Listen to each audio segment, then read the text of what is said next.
Hello guys, hello Fire Sign Leo, Aries, Sagittarius. Welcome dito sa aking channel, Kapalaran 888. Welcome. Fire Sign, alamin natin kung anong messages. Tayo daily tarot reading, general siya. So, pwede kang makaresonate. Gamitin mo yung intuition sa panunood. Okay. Fire Sign, babae ka ba? Or lalaki? Kasi, pero wala namang gender sa tarot. So, nakikita ko siya dito, if you're babae or lalaki, isang mayaman na babae or lalaki, ang posibleng mag-o-offer sa'yo ng kasal. Or pwedeng may matatagpuan ka, may mamimit kang isang tao na mayaman siya, na pwedeng siya yung mag-alok sa'yo ng stability and balance through marriage. Diba? So, pwede siyang ibang lahi or pwede din siyang Pinoy. So, nakikita natin dito na merong Fire Sign Leo, Aries, Sagittarius na medyo may edad na siya. Nasa 40 plus or 30 plus siguro yung edad niya, na wala pa siyang asawa, walang boyfriend, walang girlfriend, parang ganun. Kita ko na yung focus nyo dito is kung mag-aasawa lang kayo is mas gustuhin yung mag-asawa ng financially stable. Parang ganun.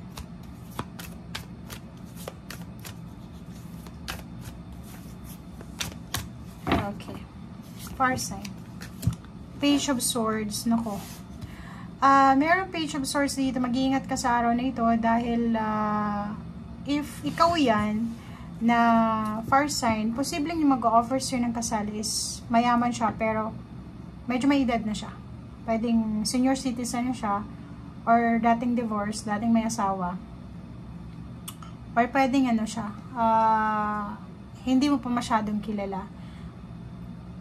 Mag-iingat ka kasi yung Page of Swords is chismis siya. Chismis, masamang balita, ganyan-ganito. Pag-uusapan ka. So, pwedeng sa araw na ito, may mga taong pag-uusapan ka dahil dyan sa kasal mo, or pwedeng sa offer ng kasal, or dahil sa pera.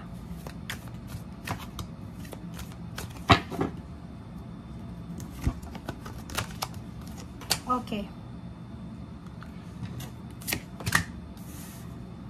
Wow. Nakikita ko rin sa'yo dito, Fire Sign Leo, Sagittarius, na sobra kang abala sa ginagawa mo sa ngayon. So, pwedeng abala ka sa trabaho, abala ka sa relationship, abala ka sa business, or sa kung ano man tong pinaplano mo sa ngayon. Pero, may pinagkakaabalahan ka ngayon. Pero, ang nakikita natin na isa once dito is sobra ka ding excited. So, it's either plano to. Ano ba yan? May ikakasal ba sa inyo? May isa-celebrate kayo? May kailangan kang tapusin eh.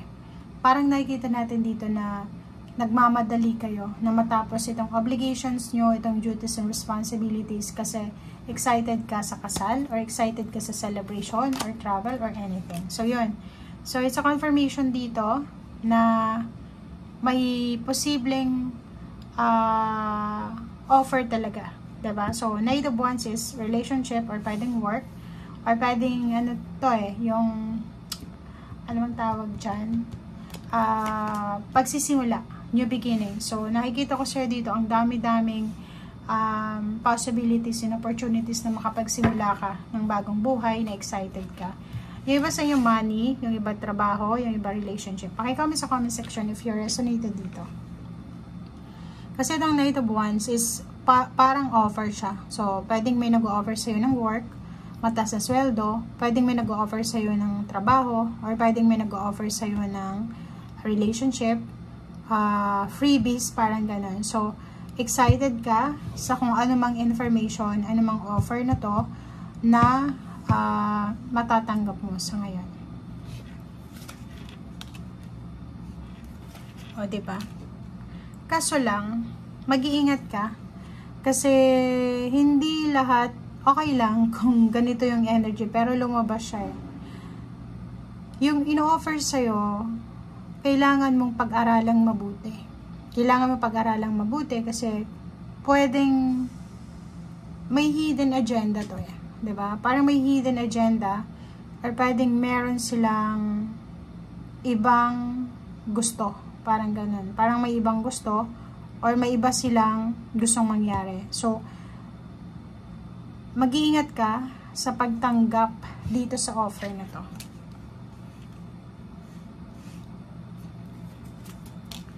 Okay, so nakikita ko sir dito na financially, may magandang balita ka na matatanggap sa araw na ito. It's either, lump sum of money, or pwedeng offer ng job, or pwedeng may inuutangan kang kapamilya, or sa bangko. So, nakikita ko sir dito na may matatanggap kang pera dahil sa trabaho, or pwedeng may matatanggap ka dahil ginawa mo yung best mo or trinabaho mo siya. So, ibig sabihin yan, doon sa mga far sign na naghihintay kayo ng pera na sweldo, tapos marami kayong absent, huwag kayong ma-disappoint kung konti lang yung sweldo nyo. Pero kung sobra kayong workaholic tulad dito na wala kang absent, itong perang itong matatanggap mo is posibleng sobra kang magiging masaya dyan kasi mararamdaman mo na deserve mo itong financial na blessing na to or financial achievement na to. Okay?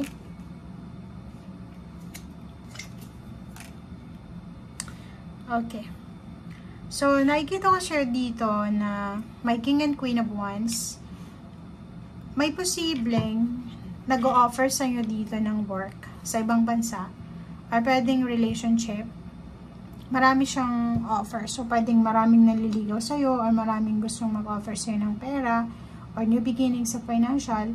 Kaso lang, comfortable ka na sa kung anong meron ka sa ngayon. Parang sa company na pinagtatrabahuan mo, komportable ka. Komportable ka sa trabaho mo, komportable ka sa sweldo mo. And nakikita ko sir dito na may iba sa inyo far sign na kailangan yung subukan na lumabas sa comfort zone nyo. Subukan nyo lang, like 1 year. 'Di ba? Na ibahin mo naman yung strategy mo sa usaping pera. Tingnan mo kung magbabago ba yung takbo, yung flow ng money. Okay? Temperance. And, so, yung iba sa iyo dyan na masyadong nagmamadali para makuha yung success, yung nagmamadali para sa pagkakaroon ng bahay, sasakyan, kasal, or anything, yumaman, temperance lang ang kailangan mo. So, sa araw na ito, ito yung pinaka-subject natin, pasensya, temperance. So, ibig sabihin, yung mabilisang success, easy money, wag na wag mo yung papasukin. Ito naman na pagpapatayo ng bahay, like for example, kung gusto mo magpatayo ng bahay, dahan-dahan lang. Planuhin mo mabuti, magpakasal, planuhin mo ding mabuti, emotional happiness, planuhin mo mabuti. Okay? Kung makikita mo dito, ito yung last message sa'yo para dito. So, kahit mayaman pa yan, pasensyang kailangan mo, wag magmadali, dahan-dahan lang, makukuha at makukuha mo rin ito. Itong financial na to, itong money, itong car, travel, emotional happiness, makukuha mo yan sa tamang facing or tamang timing. Okay, thank you guys. Bye!